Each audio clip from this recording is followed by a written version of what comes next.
Rob Brown here with Success in Accounting, one of 5 shows going out every day of the week on behalf of the Accounting Influencers Podcast Network. And we're continuing with our series of interviews and panels with prominent and influential women leaders in the accounting and fintech world. I'm thrilled to have with me today 3 very special guests as we continue these conversations around diversity and inclusion and leadership and what it takes to succeed in these challenging times that we're in. So I'm going to ask our 3 guests to introduce themselves very briefly, and then we're going to get into the topics of culture and leadership and inclusion and DEI and all the other great things coming up. So Michelle, if I may start with you, would you give a little introduction to our listeners and watchers so that they know exactly who you are and what you do? Thank you. Sure. My name is Michelle Maley. I am a tax shareholder with Elliott Davis. That is a southeastern-based public accounting firm. I've been with the firm 5 years in the role of tax operations leader, and tax operations and innovation leader is my full title, but it's really focused on, a lot of people are like, what is that? It's really being the COO of the tax practice. So I focus on the practice. I started a very traditional career client facing, but have switched later in my career to focus entirely on the business, not working in the business. That's great to have you with us. And Sure. On the business is much more strategic than head down tactical, isn't it? So we can lift our heads up and talk about these things. Kim, lovely to have you with us as well. I know you're on the road a little bit. Tell us something about your world. Sure. Hello, everyone. My name is Kim Rittberger. I'm an assurance partner and also our firm's first chief people officer at Bernard Robinson and Company. And BRC is headquartered in Greensboro, North Carolina. And we have 7 offices throughout North Carolina. And I have been with the firm since 2003. And just looking forward to having a wonderful conversation with some of my fellow colleagues today. So we will. And it's lovely to peer over the garden wall, if you like, and talk to other people that we perhaps haven't met and get some different perspectives. And I see you nodding there, Christine, giving us some international flavor here and an evening up things. Tell us about you and your world, Christina. I will, and it's very different to our other 2 colleagues. My name is Christina Earls, and I am the 42nd and 12th female president of the Association of Accounting Technicians, the AAT. So we are the UK's leading professional body offering skills-based accountancy qualifications. And I'm really proud of the fact that our qualifications are open to everyone, regardless of their previous qualifications, previous education, age, or any other characteristic or situation. So that means that everyone from school leavers in their teens to people in their 40s, 50s, and 60s making a career change can all access the assistance on offer with the AAT. So we offer a non-degree route into chartered accountancy, apprenticeship opportunities, bookkeeping qualifications to support business growth, and what we call essentials courses, just to get anyone started on the basics in finance. So that's me. Well, you've said that before and it was very well delivered. It's good to get all the bases covered. And there's so much I'd love to dip into just on that, Christina, with the accounting qualification. Yeah. And is it fit for purpose? And what's the difference between a CPA and a chartered accountant? And I'm even hearing stories now of business owners that are choosing trusted advisors that are not accountants, but they are software certified because they want pure compliance. So there's so much we could go into, but let's just open up the floor. And Kim, I'll start with you on this one. We are focusing a little bit, given the audience, on diversity and inclusion. Why are we talking about this right now? Why is things like DEI become so important in these crazy times? I think you have to talk about it. It is one of the most relevant topics to talk about. I think from my end, as far as diversity, equity, inclusion, you're looking at it from, does everybody have a voice at the table? Or does everyone who is invited to the dance, can they actually dance on the dance floor? You know, from me, my perspective as a woman taking my atypical path, and I'll tell you about that just next, that I did not start in public accounting until I was 35. So when I graduated, I know. So I graduated and I worked for a Fortune 100 company in Atlanta, did accounts receivable project management, then relocated back home to Greensboro, North Carolina, and stayed at home with my sons for a little bit, and then returned to get my master's in the late 90s, early 2000s. And so I graduated with my master's in 03 and started with Bernard Robinson in 03. And so when I started, I was a flex time staff accountant.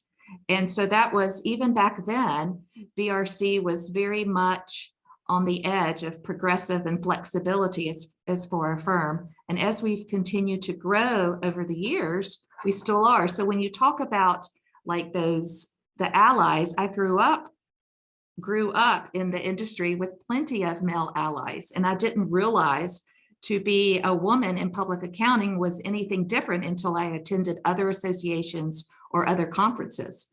And then I would be the only woman sitting at the table. Or when I'm there and I'm at a real estate conference and I happen to have my husband with me, everybody goes to him to introduce themselves to him. And he's like, no, you need to talk to her. So, as far as that gender blindness, I have it, it's not existent for me at BRC. That's good to hear. Christina, what are the key priorities for today's leaders for you, and why is diversity perhaps in that mix? Yeah, well, there's a number of things that I would say was our priorities, especially in the challenges that we're facing with cost of living crises.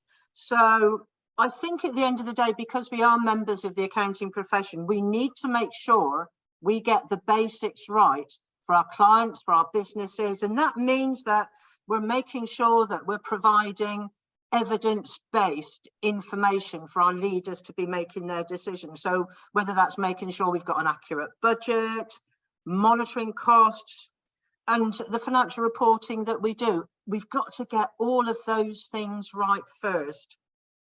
I also think what we've got to do, and it's an item that Kim picked up, is about making our profession dynamic. We need to have the right voices at the table, but in order to do that, we need to make sure that the profession is interesting enough for everybody to want to be part of it to start off with, to meet the challenges that some of us have faced as well.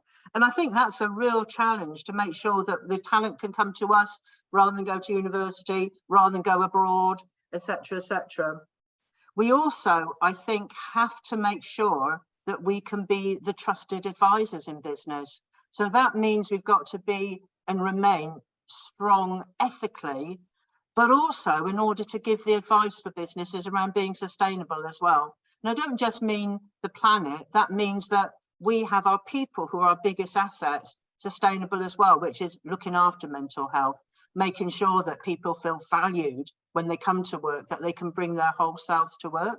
So starter for 10, but I also see that there's a role for digital as well. So we need to make sure that we can try to be the best we can be within our profession by using the technology that we can do now to take the number crunching away, so that we can have the best amount of time given to us to give our advice and guidance to our clients, to our businesses. So that's where I see that. And it's going back to what Kim said about making sure that we've got all of the talent out there around the table in order to make all of those work, so that people can see themselves in society represented when we represent the finance profession. There's so many good points in there in terms of priorities, so many things to think about. Michelle, leadership priorities for you, where you sit, and where does diversity rank in those? Yeah, I would say a huge priority in my leadership is talent. And, in an operations role, I always tell people that's 3 categories: people, process, and technology. But people isn't first by coincidence or happenstance. You can't do anything without people. And, we know within the accounting industry, we're not attracting people to this profession, that they're not enrolling in accounting degrees. They're opting for finance. They don't want to do a 5th year. And in a lot of situations, they don't want to go for that master's, and they don't want to put the time and effort into a CPA if it's not going to pay off for them.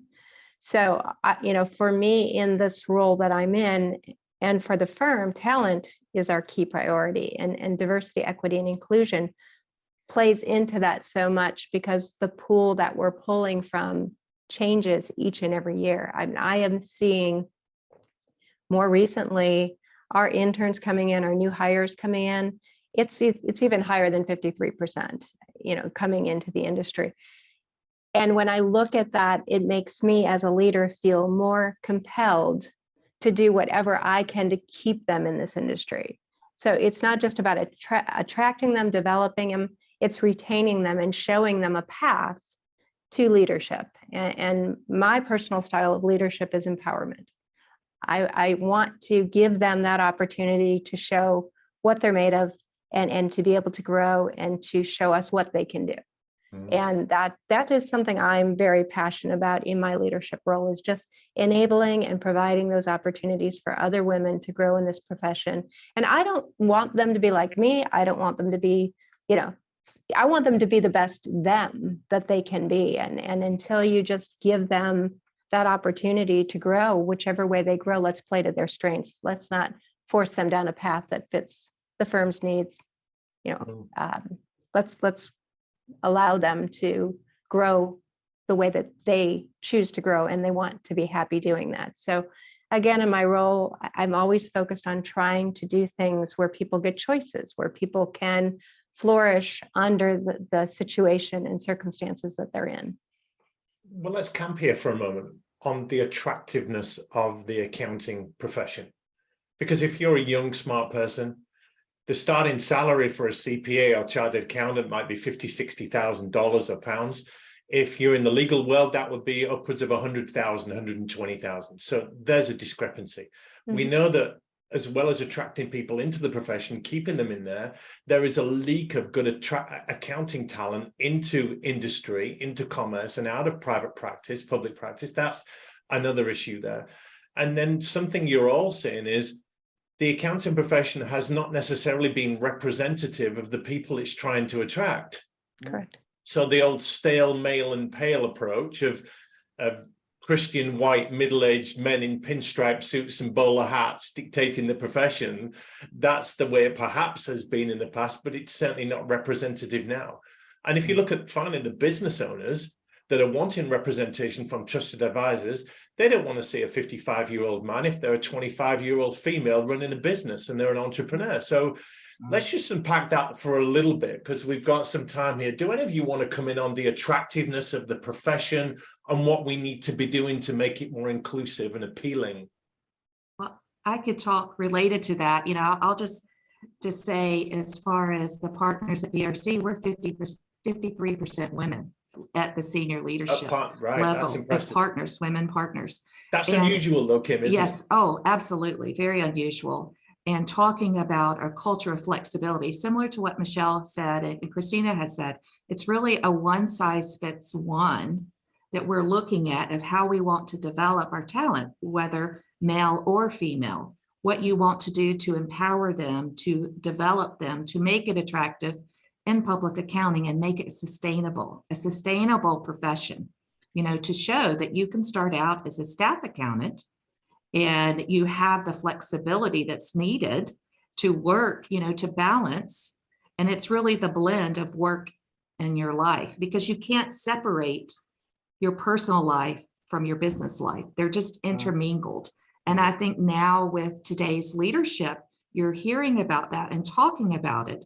And similar to what Christina said, talking about mental health, that became, you have to address that in your organization, of how it's so important to take the time that you need to recharge, to serve your clients and work with team. So it's all, I think for me, it's showing, you could go to a place, you could work hard, have a great degree and educational background, and here's a place in public accounting that you can develop and then some, to move forward in your path.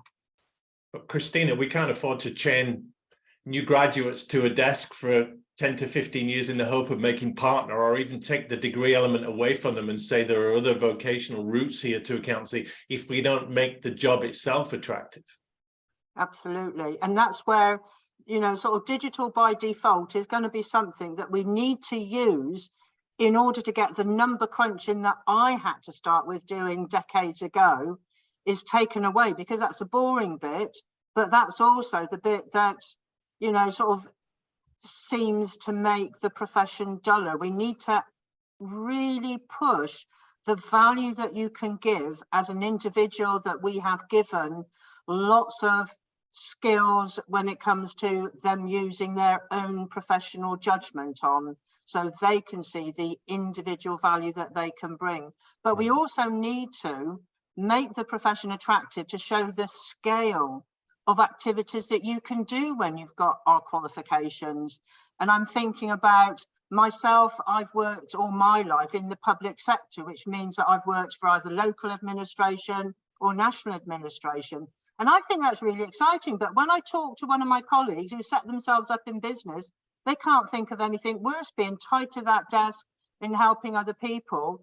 But so much of what we've got to do is unpick the regulations that we've got.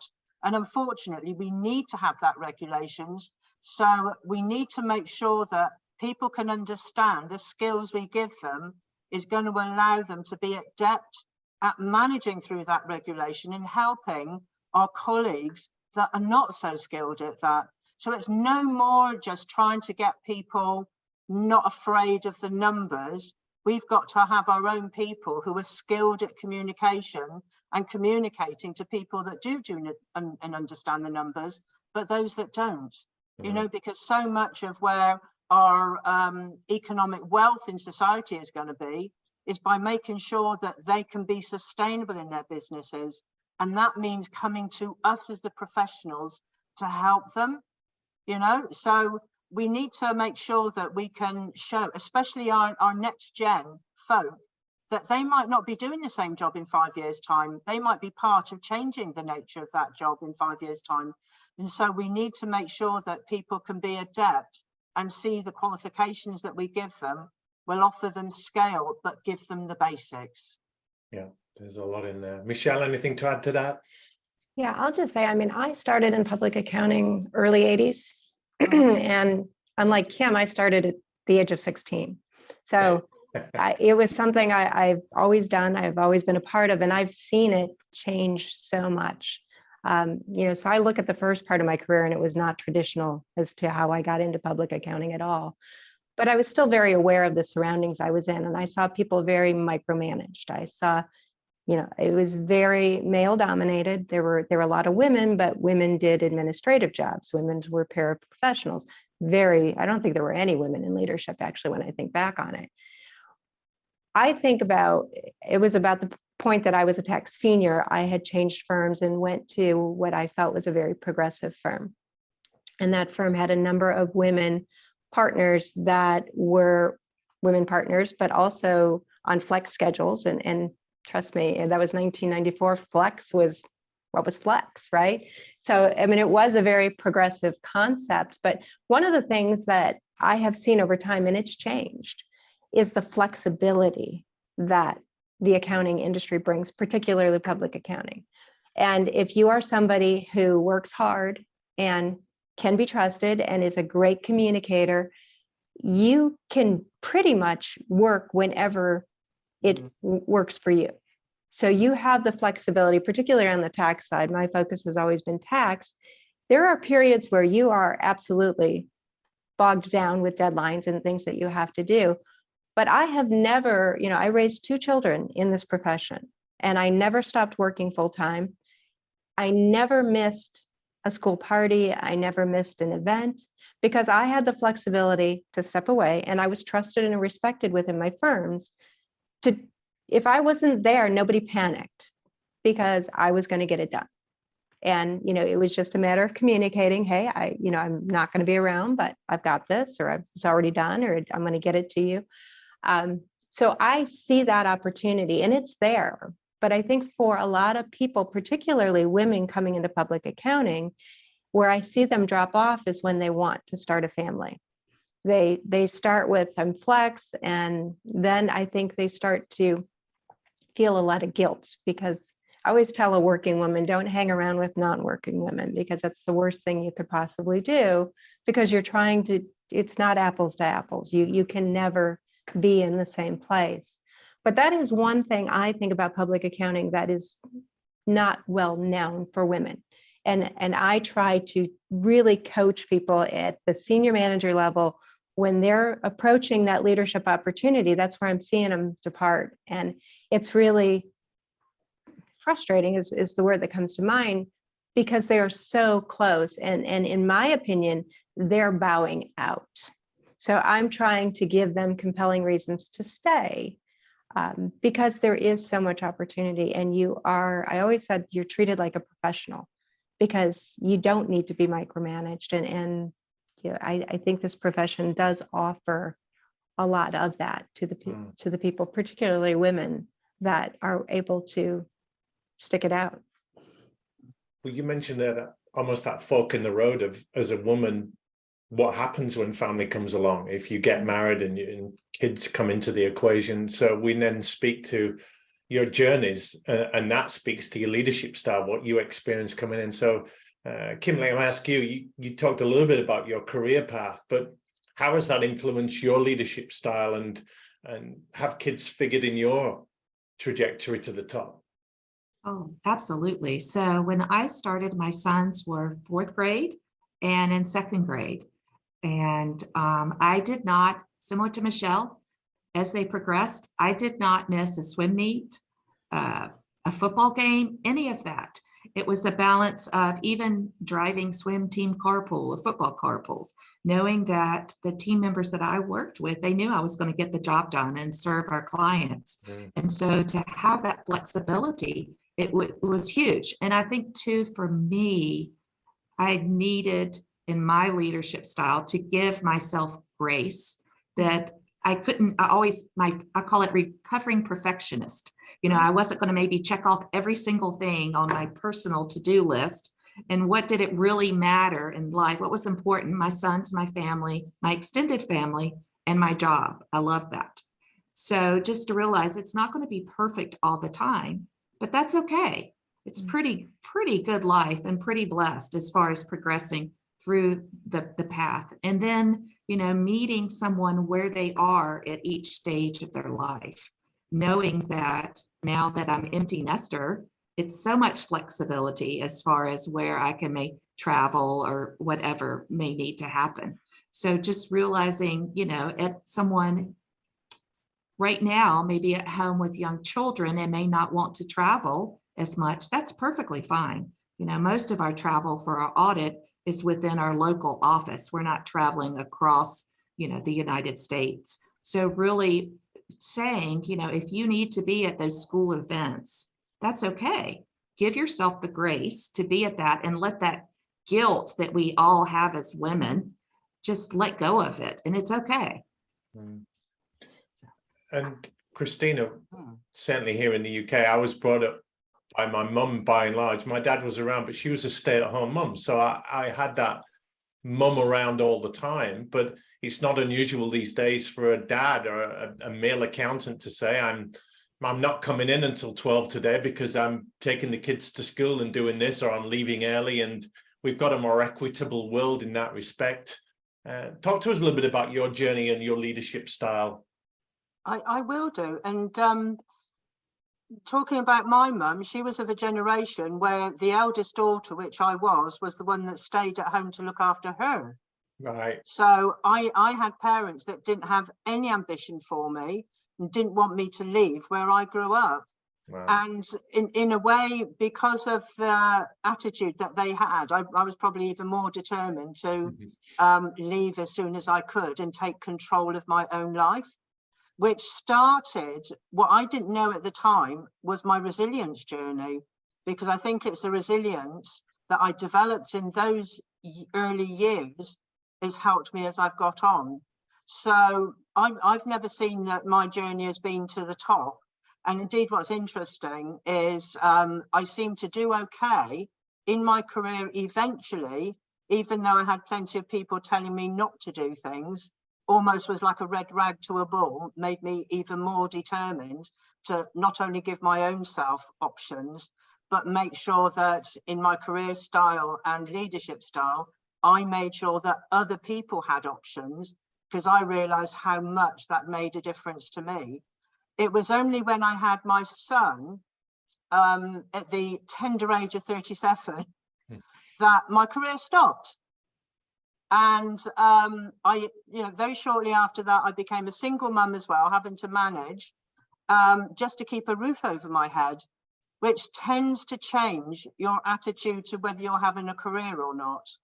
And of course, made me very empathetic, not only to other people who were single parents, but other people who were carers as well, because I ended up being a carer to my mum as well, trying to manage my own son. I found that my employers were not sympathetic. Even the schools were not sympathetic. It was, I got the impression that because I wasn't able to get to parents' evening, which would be like in an afternoon when I was still working, then you must be lacking in your parenting skills. So that was very, very difficult. And I found that most of the opportunities that have come my way are as a result of me looking at other options. Being a tea accountant, maybe crossing over so that I got different opportunities to share my skills so that I could get value as still being an individual rather than my son's mum. And of course, that just made me very aware of how my leadership was in giving opportunities for other people. So being told that I couldn't be an accountant, I wasn't a chartered accountant until I was 30. Because I was told, because I was a girl, they wouldn't let me do chartered accounting, and I had to prove myself in other ways. So I will ask that simple question to my teams: have they been given opportunities to train? And most of them haven't. So my opportunities have come through being a volunteer with my professional bodies and becoming what we call a non-exec director. So I became a non-exec director of my chartered accounting body and was given opportunities to develop, to network, to talk to senior people who didn't know what my working background was, weren't interested in whether I was a single mum or not. And trying to exploit all those opportunities, I try to tell other people, you haven't just got to look at your employer to give you those opportunities. There may be other opportunities that you've got outside of the workplace that might give you that intrinsic self-esteem and value. But I still found I was using the skills that I developed as a professional accountant because I could help other people in those ways. I could give advice. I was the trusted person to go to. So I now find that I'm a trustee on one of my local schools academies, doing, using the skills that I've got, but it doesn't matter where I've worked. Goodness, there's so much going on there. And I'm just reminded as a parent, the quote that you're only ever as happy as your unhappiest child. Mm-hmm. And you don't want somebody working for you as a leader that is struggling at home because they can't come up with the product or the output that you want them to at work. So we can't, the lines are blurred, aren't they, with business and personal, Michelle, as you lead there. And talk to us a little bit about your career path and your style now. Yeah, I mean, I always tried to put a line of separation. So being in tax, working late hours, having tax seasons, I worked in the office late because when I came home, I was mom. And that's, I wasn't going to bring work home because my kids didn't deserve that. My family didn't deserve that. So we would find ways to make it work. So there were evenings where my husband would bring the kids into the office and we would have dinner in my office, and they came to know it as the way of life. And I don't feel bad about it. I don't feel guilty about it. Like I said about the working moms hanging around with the non-working moms, I didn't do that. I didn't put myself in a place where I would feel like I was doing something wrong. I always put myself in a place where I wasn't going to deal with the drama. I used to joke. I used to tell my husband he was the social one and I wasn't, because we would show up at events and everybody would be like, hey, what's going on? And nobody knew me because I wasn't around. I was working. But I can tell you, it never took anything away from the relationship I had with my children. I have two, they're adults now. People are like, do you have children? I'm like, I have adult children. They respected what I did. And they respect now, I think my son, I have a son and a daughter. My son, I think, has a genuine respect for women in the workplace because he saw what I contributed and he saw that I nothing I did was lacking in comparison to my counterparts. Mm. And my daughter is a very strong, independent woman. And I know that what I did influenced that. And I'm not saying that stay-at-home moms aren't doing that. I'll be very honest. I don't think I could have been a stay-at-home mom. That takes a very special dedication to your children. It's hard. I had a friend, she had 5 kids and I was working and she's like, I'm so proud of you. And I'm like, I am so proud of you. I'm not sure I could do that. But I know that the example that I wanted to set for my children has contributed to my leadership style, because everybody that I am working with, male or female, I have that mom instinct in me to try to see what motivates them, what drives them, and anything I can do to help them get over a hump or, a hurdle in their career because they're feeling guilt or because they're feeling they can't balance, they can't do whatever. I try to give them some of those tactics that helped me throughout the years and balance. And I always said to people, when work is good and family life is, a little shaky, I can deal. When family life's good and work's a little shaky, I can deal. But when they're both on shaky terms, I was a wreck.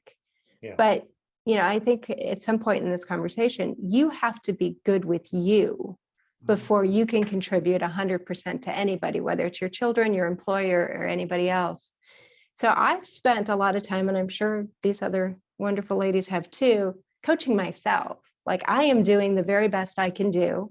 Nobody can ask me to do more because it is impossible. And I think we all have touched on a level of perfectionism. And I don't know if that's a female trait. I know it's definitely more dominant in females, where we are just trying to give 150% all day long.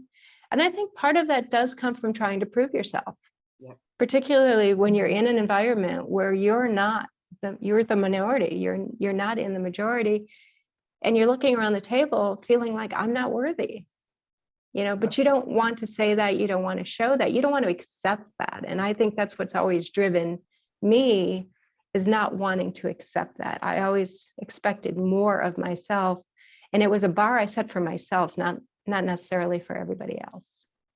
And I've had a lot of that from women, that they felt they needed to work that much harder to attain the same level of achievement that men have. And Kim, I wanted to bring it with you. We're all parents here, so the conversation skewed slightly, but with your one size fits one approach, you'll have female partners at BRC there that don't want kids, they haven't got kids, or you'll have young leaders, young people in there that for whom children is not on the agenda. But we reward them and incentivize them and lead them in different ways with things that mean something to them. Right. So we have a great team as far as our scheduling team leaders and direct managers, who we're going through it right now as far as during our annual evaluation process, sitting down with them, looking at the goals that they have set. Where do you want to go next? What do you want to do? And that's okay. And you adjust your leadership and management style accordingly, because in that role, some may want to be out at practice development or community events more in the evening than others. And so you can tailor that approach and how they're being developed and managed accordingly. And so realizing and helping people understand the why. I think we talked about this before. Why are we doing what we're doing? So they can see the impact on a client, or when you're volunteering at a community event, the why, what you're doing, and we're tailoring it accordingly. So you can have someone who, we have a lot of people who are on reduced schedules because they want to, as a woman, their husband may travel a lot, that they're doing that reduced schedule to help balance everything. Versus, like you said, Rob, more men are attending events, and it's just common day that they may be, hey, I'm taking the kids on the school field trip to the zoo, and that's acceptable. So really understanding and meeting each person where they are in their place in their life, and knowing it's just a journey. It's not your journey may be like this. It's not going to be linear, but that's okay. And so just having that emotional intelligence as a leader and being able to connect with your team and understand what may be going on to really help tailor your approach and how you can help accomplish the goals for them, both personally and professionally. And Christina, as you came through the ranks, as it were, did you ever feel that you needed to defeminize, for want of a better phrase, you needed to be more like the men that were around and dictating policy and values? Or were you so resilient and hardwired by them to do it your way? Oh, I wish. I tried to play the game that the men had, who obviously had stay-at-home wives looking after the kids. Yeah. So I was trying to put the hours in, but at the same time, trying to play the game about age as well, because I found as I was older in the workplace, that was something I was having to defend with the men as well. So I can, just a simple example, I was dyeing my hair until I gave up work at 60. Because I felt that that was the only way to still play the game, to show that I was still somebody who'd have ideas. And so there was age that I, sort of had to battle.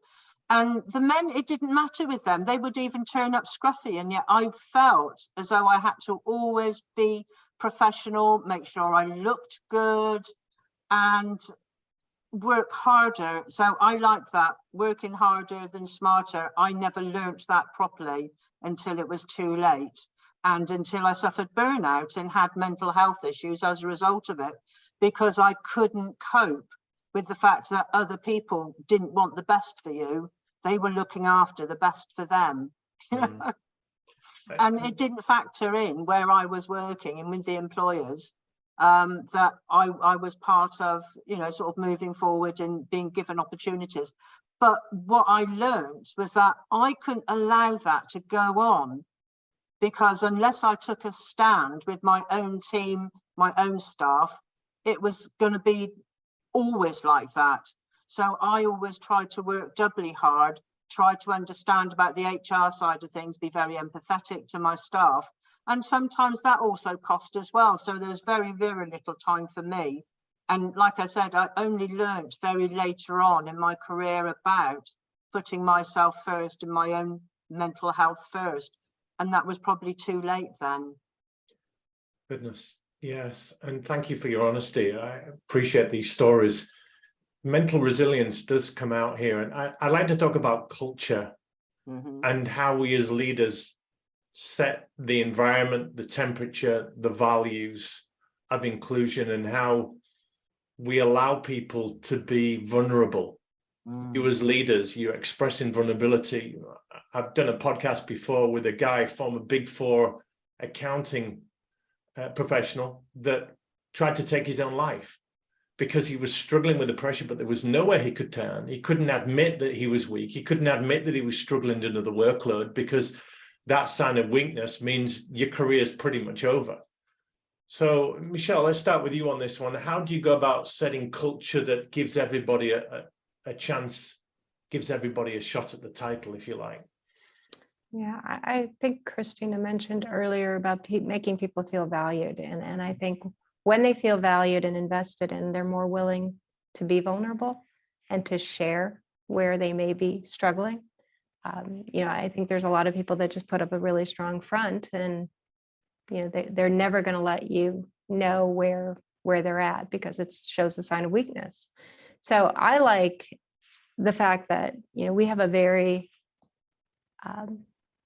positive culture within Elliott Davis. I mean, I think everybody that's here genuinely enjoys being part of the firm, and I think our culture promotes honesty and grace, so that people can come forward, and they may say, I don't love what I'm doing. I want to hear that. I want to know that. What can I do to help you? And it may turn out, and I've had many conversations where it has nothing to do with their work, but everything to do with them personally. And that's where, you have to be able to tell them, focus on you. We need you to be the best you and bring the best you to work. So focus on you. Do what you need to do. Would be remiss not to mention the pandemic. So many people went through different things at that point in their life. And it was all based on their personal circumstances. I was working with people and I could see their offices were in their bedrooms. And all I could think of is, oh my God, you are in that same room 24 hours a day, and how horrible, that must be for you.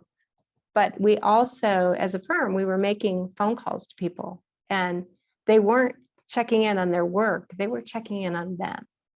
So we purposely would mix it up so that I was calling audit people, and everybody was talking to somebody they hadn't talked to before. And the purpose of that was connectivity, just to let people know that somebody was out there, somebody was thinking about them and was interested in just hearing how they were doing. And we had a number of people that needed special circumstances. Like, they had been a working parent their whole life, but now 2 working parents trying to work from home, trying to do homeschooling. It was just a whole level of something they had never had to deal with. And we said to them, we're going to give you grace. We know your production is going to be impacted because somebody's got to do the homeschooling, and you guys are trading off and doing everything you can. We're going to give you that grace. And we sat back and said, let's just see where it lands. Take the time to do what you need to do. And if we have to look at something more permanent, because that's the way it's going to play out for you, then we will. But this is likely a temporary thing. We're going to treat it as a temporary thing, and we're going to let you do what you need to do. And it was the right thing to do. So I think our culture has promoted a lot of that. I think personally, from my leadership style, I want anybody to feel comfortable walking into my office and having a personal conversation. They're not going to be judged for it. And I had one of my support team members lost her mother and was just literally shook. She got the phone call in the office. I ended up driving her to the hospital. And to this day, she will come in and just share with me how she's doing. And it means everything. Yeah. Because we're all human.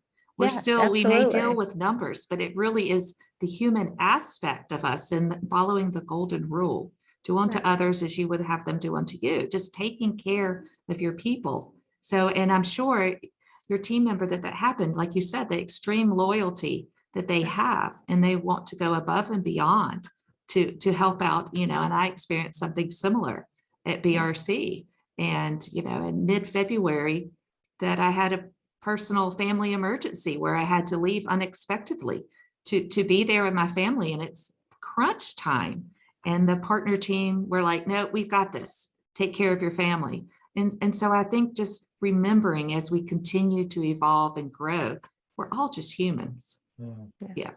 I'll come back to you a bit more on culture just to finish this up. But Christina, for you, driving culture and values in an association where nobody's really in the same place. You might have a core team around you, but people are hybrid working and remote and WFH, and pandemic's changed the game, isn't it? So how do you shape culture with the AAT?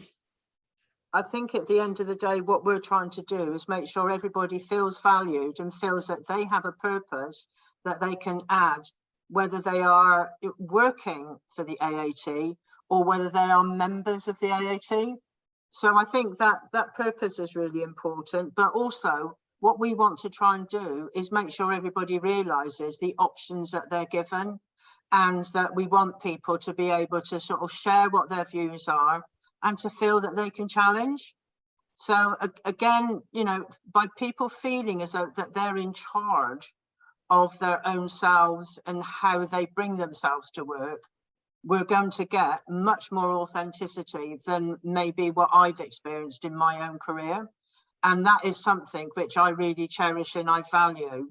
And I feel now, sharing my story, where it's not necessarily been roses and nice and shiny all the way, it's a duty for me to say it's not always like that, in order to show people that sometimes it can be crazy, and sometimes it can be that you might get knocked, and what's going to prove yourself to everybody else is that you bounce forward from those knocks. And it is that, at the end of the day, resilience. But we can only be resilient in our professional lives if we've got that in our personal lives as well.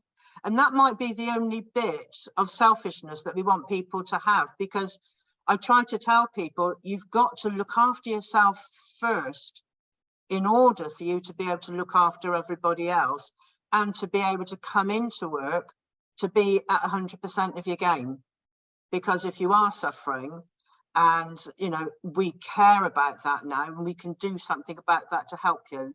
But if you can show and demonstrate that you are prepared to be open and know that life is not a bed of roses, it's so much easier for everybody else to recognize that, you know, they have issues themselves as well, and that it might be that they might not be, you know, putting on all cylinders when they come to work, but they're not afraid to say that to a colleague or the line manager. And that's the point, isn't it, with culture, Kim, that nobody's got it all sorted. We're all contending with something. And one person's working from home is a dream and another person's working from home is a nightmare. One person's commute is another person's solace of just getting the thoughts together. So we're all so different now, and driving culture, particularly remotely, it remains a challenge. What are your thoughts on that? I think what we have learned, it's still those check-ins, you know, instead of meeting outside of someone's office, you may call them on Teams and have that video check-in. Or if you're working together, even as an audit team, and you're wrapping up, all get on the call like this and be together and interact and have that exchange. It's so still, it's really being intentional and really realizing that it's okay that one team member may be choosing to work remotely while one is hybrid or one is in the office based on the needs. It's okay, as long as we are taking care of each other and serving our clients. It's all right. And I think, you know, last year, we rolled out what's called our new normal, was really kind of starting to document our culture of flexibility. But we've just changed it into culture of flexibility because that's so important for our firm, in addition to public accounting, to say this is a sustainable career that we want you to have. And so, and even looking at other aspects as far as having, you know, maybe you do a remote book gathering, or you do something via Viva Engage Yammer with communities and recipes and book learn, things like that, trying to connect with different people in different offices to make them feel that connection and community so they don't feel isolated.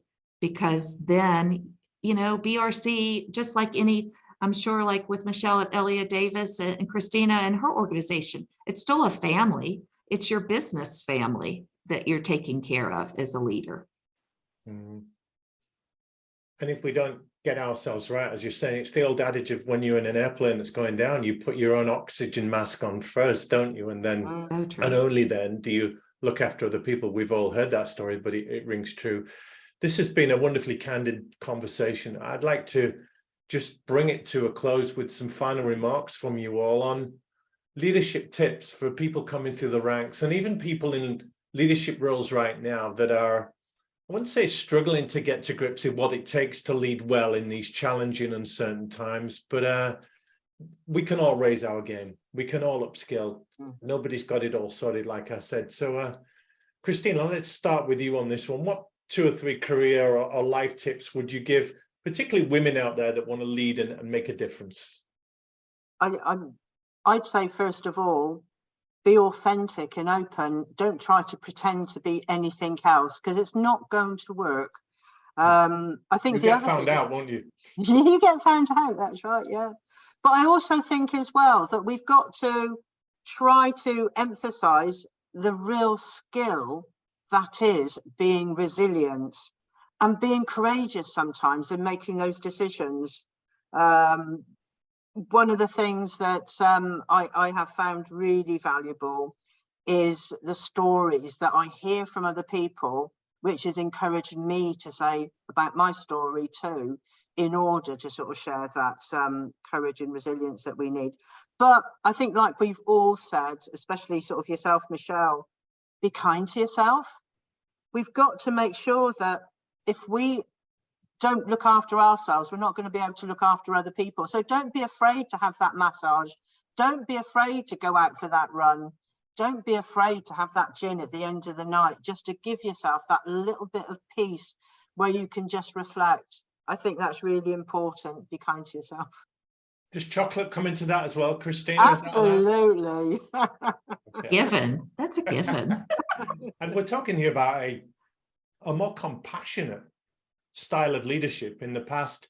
And we can label this at men, I think it's fair, a testosterone-driven, a power-driven style of this is the way, the hard line, the corporate approach, this is the way we do this. But these days, we all exhibit some kind of fragility.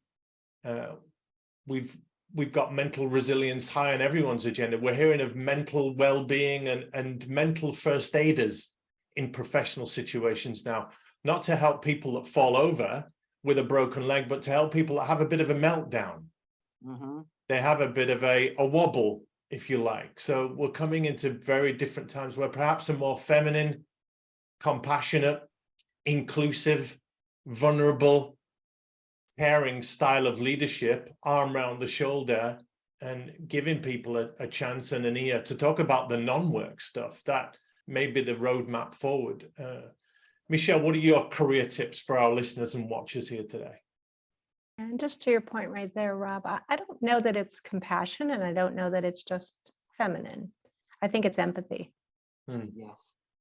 Being able to empathize with people, I don't think that's a gender thing. I just think that's not typical. Well, and I do just think that's just coming in changing quickly, leadership. as a man, I've struggled with empathy, and I've had to be really intentional with it because it's not in my nature. I'm sure that is as a man, because many men I speak to similarly, they don't care about the personal side of things. They're more about getting the job done and being professional, and they think self first and relationship second. So I've had to be very purposeful with empathy, and women probably do find that naturally easier. So it leads to a different style of leadership, Michelle. Okay, no, that's fair enough. I mean, as far as my advice, I would say trust your instincts. I think you have really good instincts, and they're instincts for a reason. Mm-hmm. I mean, it's not learned behavior, it's not education, it's just instincts. So trust your instincts. I think everybody has good instincts, but a lot of times I think we convince ourselves not to follow them. So, it has always helped me to trust my instincts. Secondly, don't ask for permission. I always prefer to plead for forgiveness, and I haven't had to do that too often. But just, if you see a need, fill a need. If you see an opportunity, take it. That is one of the things that I tend to see more frequently than not, is just somebody standing there waiting to be tapped on the shoulder. And it doesn't happen. So I've always told people, pave your own way. Just take the road. If the road's open, the lane's open, just go for it. And quite honestly, that pays off. I mean, I don't know too many people that have done that and been told, oh, no, you shouldn't have done that. It generally pays off. And then the last piece, and I will say this is something I've been hypersensitive to throughout my career, is position yourself to make your own career decisions. So, having a seat at the table later in my career, what I heard was a lot of conversations about people that never made it to conversations with those people. So, particularly being a woman in leadership, people would say, oh, no, she's got young kids, we shouldn't ask her to do that. She's I don't know, going through a tough time. She's a single mom, use that example. We shouldn't ask her to travel. We shouldn't ask her to step up or take on more responsibility. And I personally have gone to managing partners and said, here's where I'm at. Please do not make any decisions for me. Let me make my own decisions. So just my last piece, and probably most important piece of advice, is position yourself to let people know I will make my own decisions. Do not make decisions for me. And if I can't do it, I will tell you I can't do it, but let's not assume one way or the other. Very good. And just commenting on one of those, the need for courage for women. I've heard it said that if they've been more expressive in meetings, it's been looked down on as, well, she's a bit gobby, she's a bit Yeah. She's a bit mouthy. Whereas if Mensis, I mean, that's a great idea. That's a great contribution. Women have also said, I felt like if a promotion came up, I wasn't perhaps equipped to do it. I wasn't quite there. So I held back. I didn't put myself forward. Whereas men have possibly, and I don't want to stereotype too much, but they felt I could do that. That role's meant for me, even if they're not actually qualified to do it. It's that sense of perhaps entitlement or perhaps gauging wrongly that you're equipped to do that job. So there are some gender differences that do exist out there, but we're having this conversation to try and right some wrongs and even the playing field a little bit. So thank you for those. And Kim, a few final thoughts from you on career tips for the people out there watching and listening. And we've alluded to this previously, but I really think it's important as a leader to take care of yourself, and it's okay. So we've all talked about that. And I think for me, it's really has resonated and hit home when you get to the senior leadership level, that you're not only when you're a partner and you're leading the firm and responsible for, your team members, but you still have to take care of yourself so you can fill your cup up first, so you can then inspire and lead your people and take care of them. And it's not the old adage, you were talking about my way or the highway. It's no longer the boss. You've seen that cartoon where it'll say the boss is this versus a leader. It really is the leadership style that's so important to your team going forward, to have. It's everything, all the soft skills. I mean, you can have all the technical skills that you need in a world, but if you can't get along with people, you can't meet them where they are at this point in their life and understand and figure out how to help them move past that roadblock, and you're not going to get anywhere. And I think too, the last for me is realizing, because I'm a servant-led leader, so I realize it's not about me, it's about our people and how they can have a transformative career, because public accounting and a good career in finance and accounting is life-changing. We have several people who are first-generation college students and now are partners, and they will say it is life-changing experience. And so just wanting to have that for other people too and serve our clients. And thank you for that. And may I just finish with a contribution from all of you on this idea of topping yourself up, keeping yourself recharged. Any final well-being tips on where you go to for information or data or perspective, or to recharge or recalibrate what you're doing? Michelle, any thoughts from you on how you keep it all together and keep it going?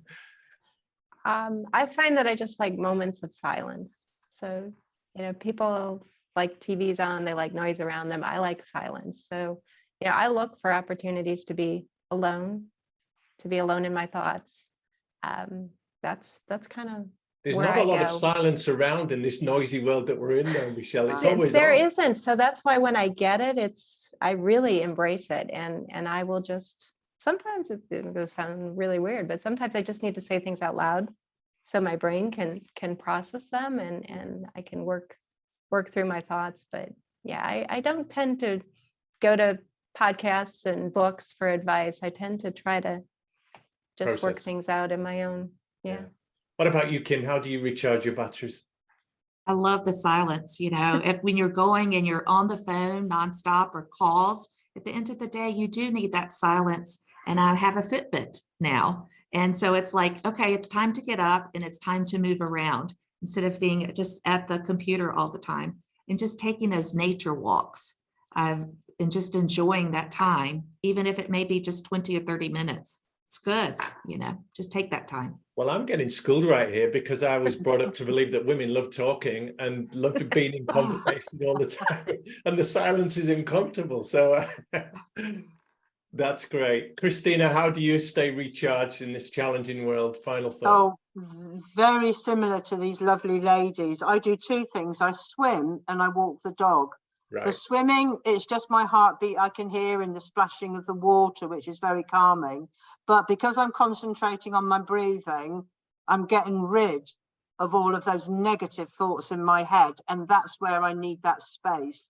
And the other thing I do is walk the dog, and I don't take the phone out with me. So it's literally just concentrating on the dog, the environment, whether there's another dog coming along and whether my dog is going to bark. So again, it's taking that time out where you're not thinking, you've not got the negative thoughts or the positive thoughts, but it's just giving your head a breather. It's wonderful. And we've all got our own way, haven't we, of recharging. Yeah. Some people like being around other people and that energizes them, and others, I'm a little bit like you in that I'm a situational extrovert. So when I need to, I can turn it on and do the networking and do the talk and speech in front of a crowd, as you all have to do, and be that guy. But also, if to recharge my batteries, I like being on my own, playing a bit of chess or watching a video, reading a book or something like that. And it shows that we're all different. And as my grandmother used to say, if all the women in the world were like me, they'd all fall in love with your granddad. It's great that we're all different. So thank you so much, all of you, for your candor today, your vulnerability and your willingness to share. It's been a super debate, and hopefully we've added some value to the listeners and watchers to tell them that there are people like them and there are different routes to the top, and we're all dealing with something. We can all do it our own way and we can all make a difference. Thanks so much to all of you. Thank you. Thank you, everyone. Thank you. Thank you.